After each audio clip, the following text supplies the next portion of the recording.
Welcome back to another episode of Investing Explained. Here's today's question.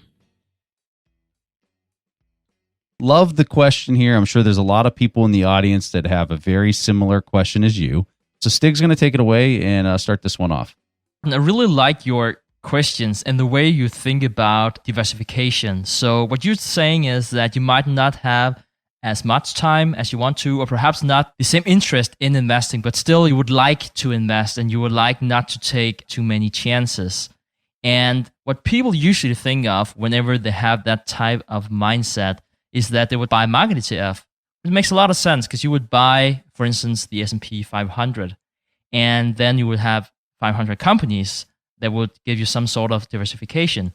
Now, you specifically talk about whether or not you should buy a market ETF or you should buy for the specific industries.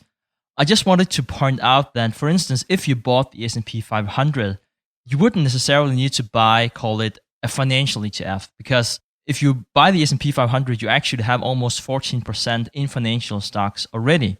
And a similar number for healthcare industries, that's around 10%. So you're already diversified. Now, if you're talking about should you diversify more, I think it's a good question. I mean, more than 500 stocks? Probably not. You don't add a lot of value doing that. You might consider diversifying outside of US if you think that would add value. I think to some extent it does, at least empirically. It does make sense to do that from a diversification point of view. But one thing I just want to highlight, and I think that is really, really important, is that just because you're diversified doesn't mean that you don't encounter risk. So for instance, if you buy into the American stock market right now, currently you can expect a called 3% return, and you might have a 40 or 50% downside. So if all the assets are just overpriced, regardless of how many assets you have, it's not necessarily a good investment. So I really like this question because you're looking at how can you diversify into other ETFs that might be more advantageous moving forward. So the way I look at this, and I agree with everything that Stig said, I think that investing in the market right now in the summer of 2017 probably isn't one of the best decisions if you're going after an equity-based ETF, simply because I think it's very highly priced in general. I'm speaking in generals here.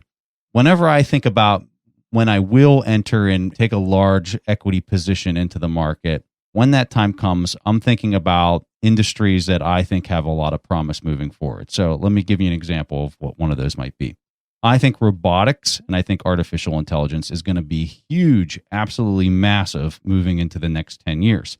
So there's an ETF out there that focuses on robotics and this automation type stuff. And here's a ticker for you. It's called ROBO, Robo. And the expense ratio on this is a little higher than I typically like, which is it's a 0.95% expense ratio.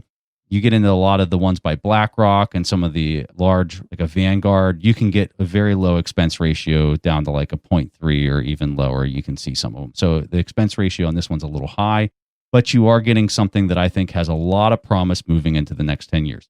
That's how I like to buy ETFs if I'm going to do something that's industry focused. I'm thinking, what is the next big thing that's going to really do well in the coming 10 years?